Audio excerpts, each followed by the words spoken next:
새우 먹고 입술이 붓는데 그게 이제 알러지 반응인지 모르고 복숭아가 원래 까끌거리는 건가 봐. 난 복숭아 먹으면 되게 입안이 까끌까끌거리고 혀가 막 이렇게 일어나던데 의사 입장에서는 굉장히 끔찍해 보였거든요. 이건 사망에도 이를 수가 있어요.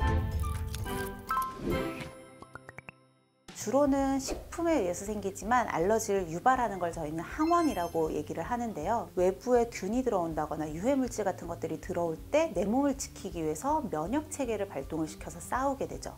그런데 알레르기는 잘못된 면역체계 때문에 외부에 있는 게 아니고 내 몸에 있는 것, 원래 자연스레 들어와야 되는 것들에도 이상 반응을 일으키는 거예요. 가장 일반적으로 알고 계시는 건 두드러기 같은 피부염, 피부 반응들이 가장 일반적이고요. 먹고 나서 과하게 설사를 하는 경우도 알러지 반응 때문일 수 있고요. 또 호흡기 쪽 증상이 오면서 천식과 같은 증상들이 나타나기도 하고, 정말 심한 경우에는 아나필락시스라고 하는 반응이 올 수 있는데 이건 사망에도 이를 수가 있어요.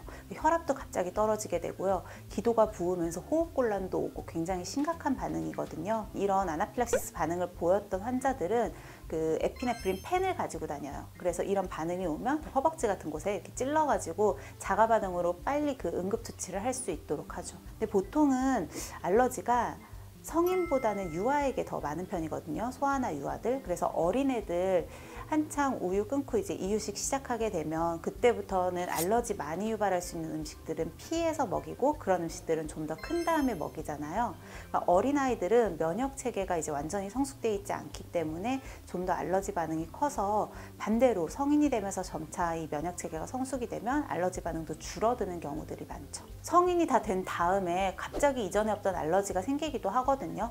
사실 알러지 반응이라는 게 항원이 문제가 돼서 생기기도 하지만 항원에 과반응을 하는 건 내 몸이잖아요. 내 몸에 있는 면역체계의 밸런스가 깨져서 기존에는 없던 알러지가 순간적으로 생기기도 해요. 이 두드러기 반응을 보였을 때 원인을 찾는 경우가 사실은 한 반수 정도나 될까? 그렇게 많지 않아요. 원인을 모르고 두드러기가 일시적으로 생겨서 그냥 일단은 항히스타민제나 스테로이드로 이 반응을 낮추고, 비슷한 종류의 반응이 여러 번 반복이 된다고 하면 어떤 항원들이 알러지 반응을 하는지 검사를 할 수가 있어요. 그래서 그런 검사를 통해서 내가 이러한 것들은 알러지 반응을 보이는구나, 앞으로 피해야겠다 하는 것들에 대한 정보를 얻을 수가 있는 거죠. 서양 같은 경우는 이제 가장 흔하게 볼 수 있는 게 땅콩 알러지죠. 그래서 우리나라에도 견과류 알러지도 있고요.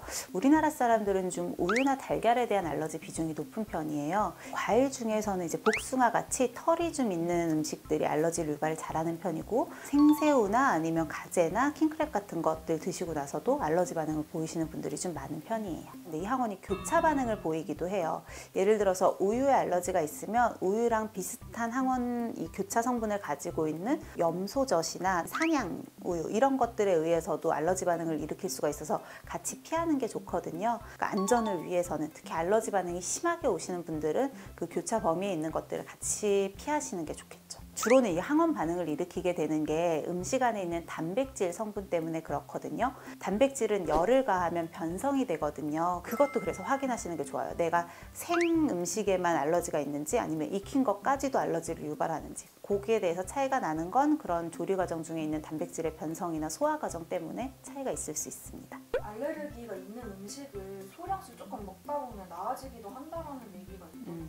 아주 소량씩 점점 이걸 노출을 시키면서 노출의 정도를 점점 높여가면서 여기에 대한 자연스러운 면역 반응을 얻고자 하는 건데요.